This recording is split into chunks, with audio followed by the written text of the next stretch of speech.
encarnados. Hoje nós vamos começar a leitura de um novo capítulo, o capítulo 19, A Fé Transporta Montanhas.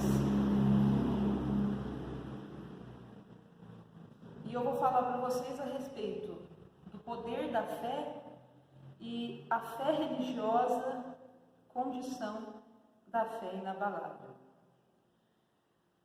Eu tenho certeza que se alguém entrasse aqui agora e perguntasse para qualquer um de nós se nós temos fé, nós responderíamos que sim. Porque fica meio que implícito que se você segue alguma religião, você também tem fé. E mesmo que você não siga uma religião formalmente falando, você, digamos, se diz uma pessoa espiritualizada, que acredita em um poder maior, fica meio que subentendido que você também tem fé. Mas primeiramente nós temos que ressaltar algo muito importante, que é a diferença entre a religião e a fé. A religião, ela tem quase sempre, a maioria delas, vai ter dogmas, então ela vai ter certas ideias, certas crenças que vão ser consideradas incontestáveis por quem a segue. Essas crenças, elas podem ser baseadas em crenças em imagens, crenças em pessoas, crença em ideais. E nós não podemos confundir, nesse sentido, a fé com a fé religiosa. Porque a fé religiosa, muitas vezes, você segue princípios mais exteriores, ideias exteriores, conceitos. Nós temos que viver a fé fora das paredes dos templos. Nós temos que viver a fé no sentido de entrega para Deus. A fé, verdadeiramente, é uma entrega para Deus, da sua vida. Como o Evangelho de hoje, ele nos fala, a fé ela é capaz de mover montanhas. E é claro que nós não estamos falando no sentido literal, né? O texto do Evangelho, ele vai estar citando uma passagem de Mateus, no capítulo 17, versículo 14 ao 21, e ele narra uma conversa de Jesus com um homem que procura Jesus, depois de já ter procurado os seus discípulos. Ele está de joelhos e diz para ele que o filho dele sofre desmaios, frequentemente chega a cair no fogo, e que os discípulos de Jesus não tinham sido capazes de curar o rapaz. Eu nem preciso dizer que sim, Jesus curou o rapaz. E os discípulos estão ali de lado, olhando tudo que está acontecendo, e eles depois vão perguntar para Jesus, né? Mas por que nós, mestre, não conseguimos? E aí Jesus vai falar de uma coisa para eles que é muito famosa, né? Que é: vocês não tiveram fé. A fé deles é pequena, né? Fé suficiente. E aí Jesus diz para eles: se vocês tivessem fé do tamanho de um grão de mostarda, eu não sei vocês, mas eu sempre ouvi isso da minha mãe, a fé do tamanho de uma mostarda, de um grão de mostarda que ela é capaz de fazer, se eles tivessem essa fé tão pequenininha, do tamanho de um grãozinho, eles seriam capazes de mover uma montanha de um lugar para o outro. E o mais importante, Jesus vai dizer que se eles tivessem essa fé, nada lhe seria impossível. As montanhas que a fé consegue transpor, elas não são montanhas físicas, como eu já falei. Elas são as dificuldades que nós passamos nas nossas vidas. As dificuldades tanto psicológicas, financeiras, religiosas, porque às vezes nos falta fé.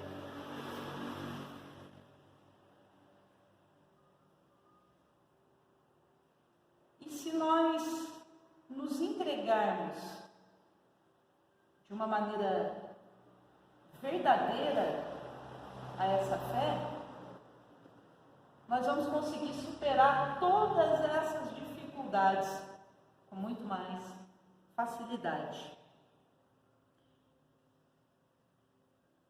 Você dizer que você tem fé é você compreender que você não vai poder mover uma montanha da direita para a esquerda porque você quer ver uma paisagem, mas que você pode enfrentar todos os obstáculos da sua vida com muito mais facilidade.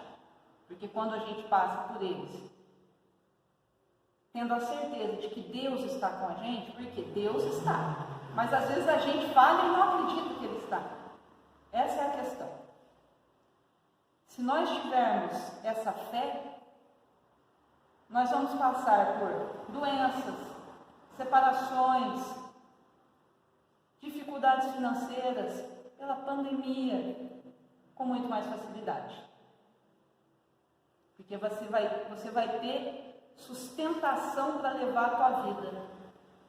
E uma casa, todos nós sabemos que não é feita com uma base forte, as paredes vão rachar, o teto vai começar a cair e as paredes vão desmoronar.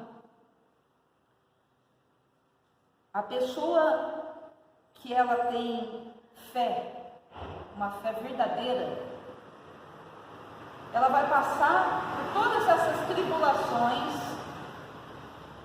por todas essas expiações na nossa linguagem espírita, com muito mais tranquilidade.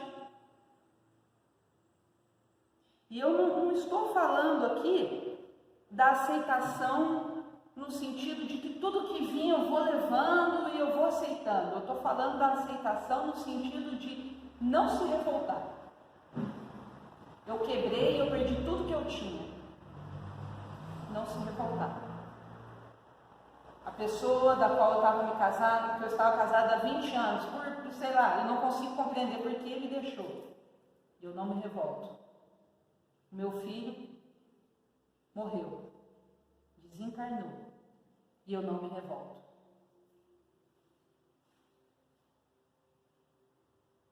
Porque se você se revolta, você se perde na sua caminhada. Você se perde na vida. E as pessoas que perdem a sua fé têm muito mais probabilidades de se revoltar com tudo que acontece com a vida delas. E possivelmente ela vai dizer que crê muito em Deus, que segue a religião dela, mas a fé ainda não criou raízes no coração dela. Como eu falei para vocês, eu não estou falando da aceitação no sentido de aceitar tudo. Então, se você fica doente, o que você faz? Algumas pessoas dizem assim, eu não vou fazer nada. Deus quis assim, mas a verdade é que ela está revoltada. Ela está muito brava com Deus. E aí ela diz, eu não vou fazer nada. E Ele que faça por mim.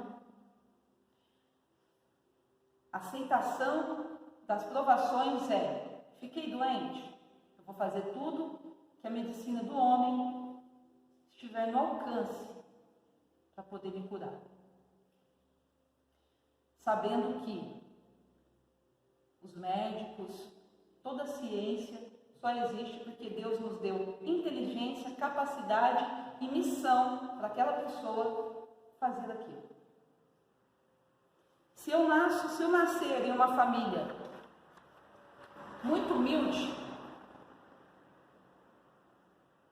eu posso me revoltar, não aceitar, ou eu posso viver a vida de uma maneira medíocre, sem me importar, ou eu posso aproveitar cada pequena oportunidade que a vida me der. Lembrando que oportunidade não vai de encontro com as leis do homem, nem com as leis de Deus, gente. Oportunidade tive a oportunidade de estudar? Vou estudar. Tive a oportunidade de fazer um curso? Tive a oportunidade de trabalho?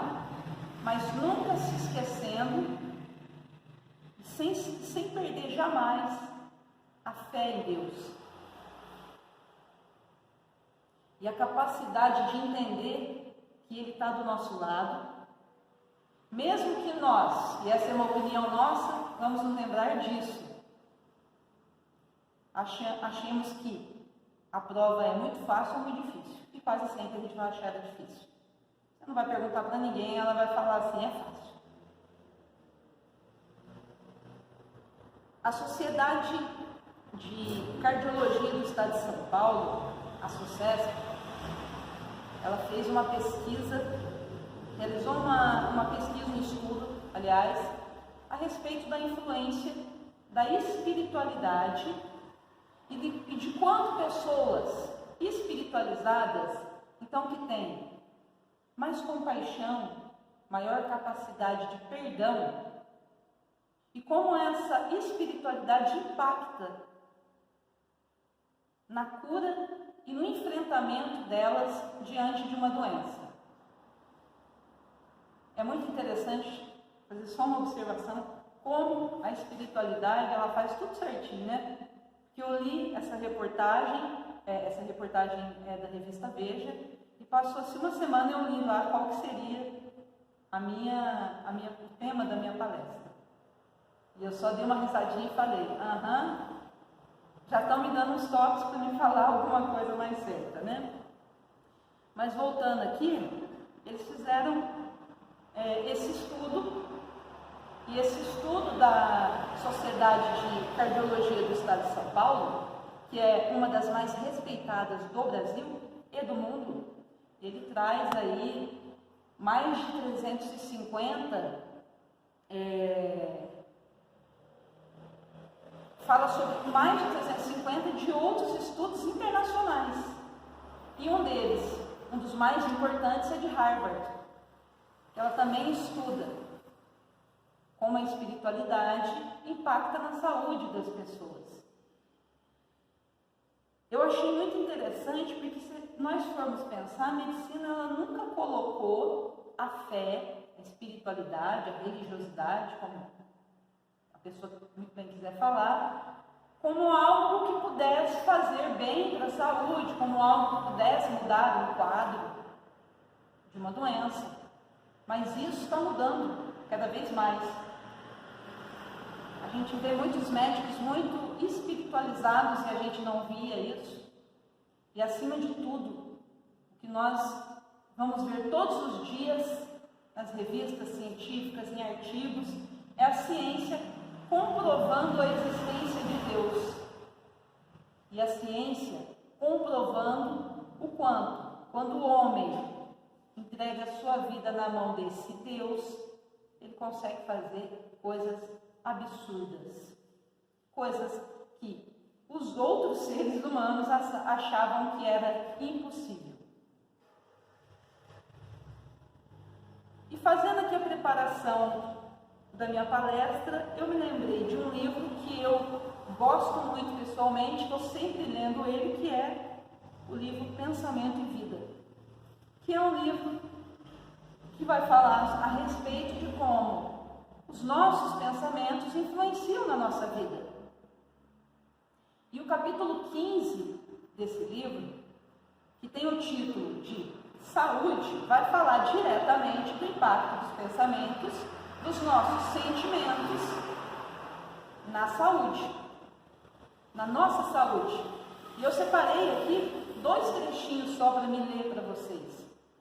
O primeiro é: a cólera e o desespero a crueldade e a intemperança criam zonas mórbidas de natureza particular no cosmo orgânico, impondo às células a distonia pela qual se anulam quase todos os recursos de defesa, abrindo cileira fértil à cultura de micróbios patogênicos nos organismos menos habilitados à resistência. Esse livro, se eu não me engano, foi escrito em 1956. O pessoal da área de saúde devia ler e dar risada. Não levavam a sério. O outro trecho que eu acho até mais interessante ainda diz: nossas emoções doentias, mais profundas, quaisquer que sejam, geram estados enfermecidos. Só esse pedacinho é um resumo de todo o estudo desse povo do mundo inteiro sobre o impacto dos nossos sentimentos, dos nossos pensamentos, da nossa fé, da nossa crença na nossa saúde. E esse estudo da Sociedade Paulista de Cardiologia, ele vai mostrar o quanto as pessoas que não são capazes de perdoar têm muito mais probabilidade. E aí eles têm um roteiro lá que eles vão perguntando para as pessoas: você acredita em Deus? Vai à igreja? Consegue perdoar? Um questionário bem grandinho. O quanto essas pessoas que não conseguem perdoar têm mais propensão a ter um infarto, um derrame, gastrite, eu nem preciso falar, né? Todo mundo que tem raiva nesse mundo tem gastrite.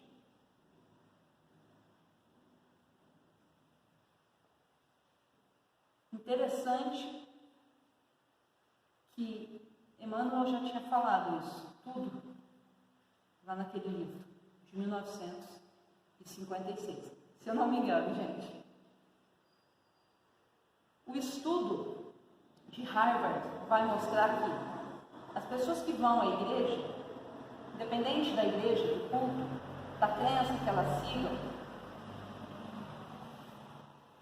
elas têm a vida estendida. Elas vivem mais tempo. Dependendo do tempo que você passa na igreja, mais tempo você vai viver. E o estudo também mostra que essas pessoas, por exemplo, quando estão doentes, são muito mais abertas ao tratamento, a tratamentos alternativos, e acreditam que vão se curar. Tem fé. Elas acreditam que, se for da vontade de Deus, elas vão se curar.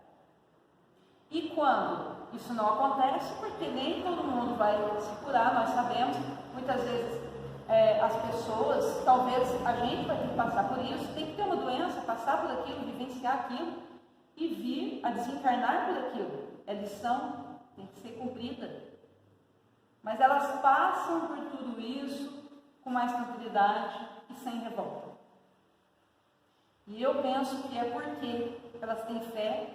E se você tem fé, você tem certeza de que quando você desencarnar, fechar seus olhos, passar para o outro lado, enfim, não vai ter alguém esperando você com tridente. Você tem paz de espírito, tranquilidade.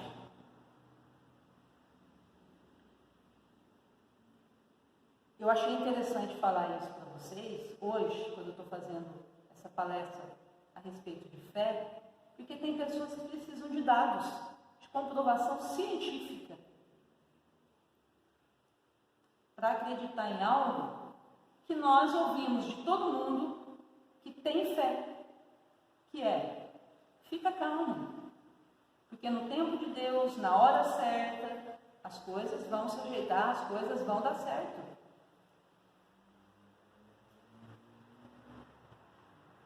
A fé,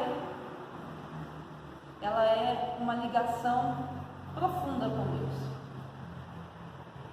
Creio eu aí, não tenho muita certeza, mas 80% ou até mais da população mundial deve acreditar em Deus. acreditar em Deus. Elas dizem, eu creio em Deus. E podem ter certeza, dizer eu creio em Deus é diferente, porque eu creio em muitas coisas. Eu creio que eu estou aqui, que eu sou de carne e osso.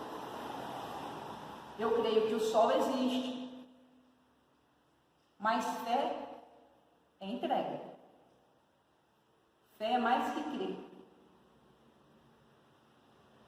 A fé seria mais ou menos assim, quando a gente é bem pequenininho, a gente crê que a nossa mãe está lá, mas a gente também tem fé nela. E tranquilamente aquela brincadeirinha de se jogar para trás para alguém pegar, a gente vai fazer. Porque a gente tem fé nela. Essa é a diferença entre crer e ter fé. A fé é você confiar em Deus, mesmo quando o seu mundo parece que está desabando. Porque só parece. A gente se desespera. Eu sou uma pessoa muito desesperada. Eu me desespero muito com as coisas. Mas hoje em dia, quando dá um desespero, eu começo a me acalmar e pensar, calma, que está tudo nas mãos de Deus. Se está assim, é porque Ele quis assim. E é assim que a gente tem que pensar em todos os momentos da nossa vida. É quase que um treinamento mesmo. Você tem que ficar se dizendo isso. Porque muitas vezes nós nos sentimos culpados porque nós achamos que nós estamos falhando na nossa fé. Você pensa assim, eu não estou com fé suficiente. Eu faço, eu leio, eu estudo, mas a minha fé... Gente, fica calmo. Fiquem todos muito calmos, porque nós não estamos vivendo nem ao menos em um mundo de regeneração. Isso porque a gente tende a achar que quando for para o mundo de regeneração, o negócio vai ficar assim maravilhoso. Não, vai ter muitos problemas ainda. A gente quer se comparar com espíritos que estão, não é nem em um mundo ditoso, mas em um mundo muito superior. Espíritos que estão aí em uma comunhão com Deus que nós não conseguimos entender nem explicar. A Revista Espírita vai nos falar isso. Então fiquem calmos. Apenas peça fortalecimento na tua fé. Peça para Deus te fortalecer. Porque sinceramente a gente vai sentir as pernas bambear muitas vezes, a gente vai fraquejar muitas vezes. E quando a gente perde algo, a gente ainda fraqueja sim. Se alguém que você ama desencarna, a dor é verdadeira, a dor é real, o desespero é real, e você talvez deu uma pequena fraquejada. Não se sinta mal por isso. Foi tirado de você algo que você amava. Você ainda não tem uma capacidade de entendimento como um espírito aí, superior de luz. Fica calmo. Porque vai chegar um momento da nossa existência em que a gente não vai precisar nem estar em um lugar como hoje, essa quinta-feira, assistindo uma palestra a respeito de fé. Porque a gente vai viver a fé dentro dos nossos corações, a todo momento. Mas fiquem calmos, porque a nossa evolução espiritual, ela tem degraus.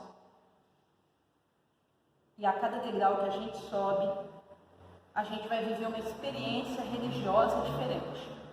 Então, se hoje nós somos espíritas, nós sabemos que é porque muito devemos,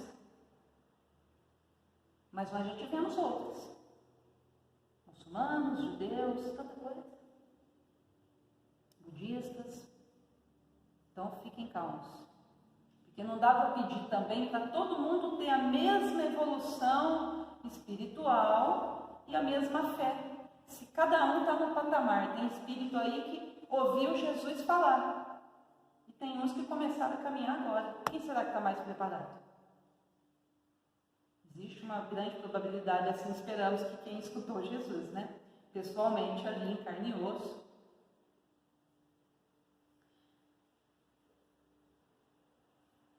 Falando um pouquinho agora do Espiritismo, que é a religião da qual nós fazemos parte, acreditamos, ele traz essa fé raciocinada. O Espiritismo não tem dogmas.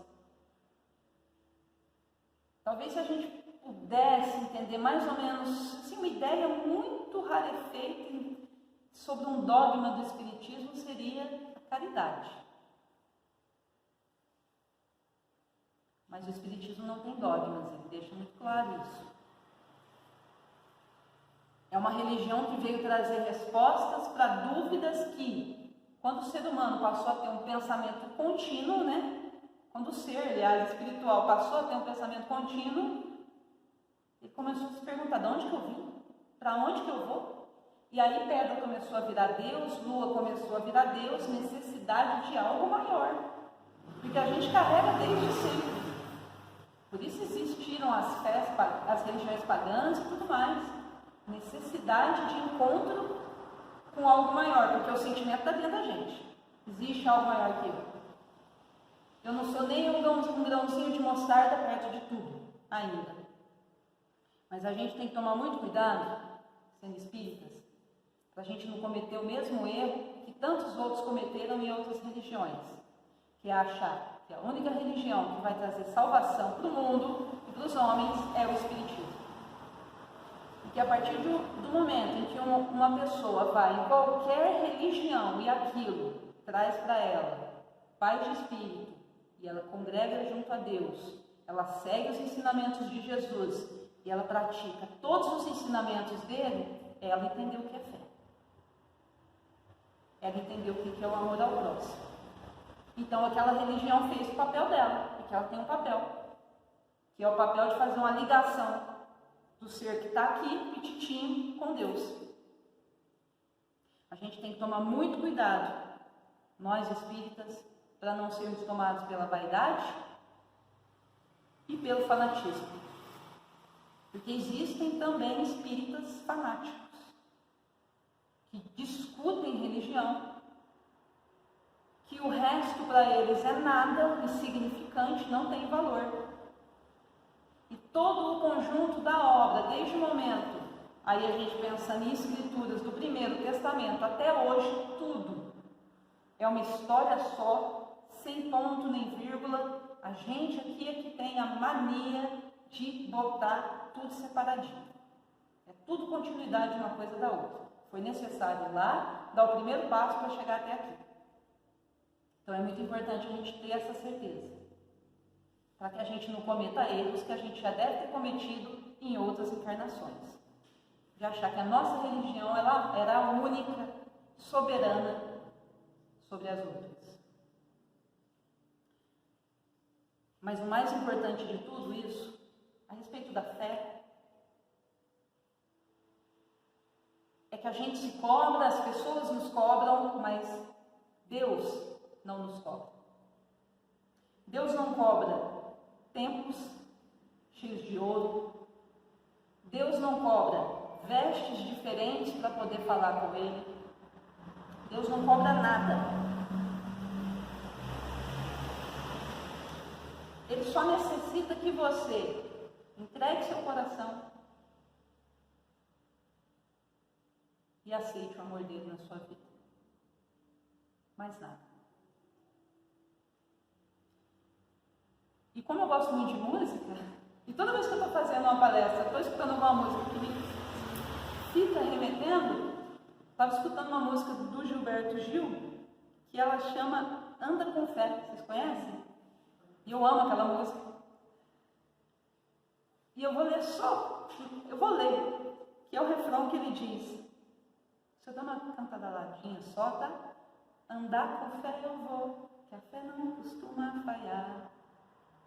Andar com fé eu vou, que a fé não costuma falhar. Então vamos andar com fé, vamos caminhar com fé. Que, se Deus quiser, a gente vai chegar até lá. Isso é o que eu tinha para dizer para vocês. Muito obrigada, uma boa noite a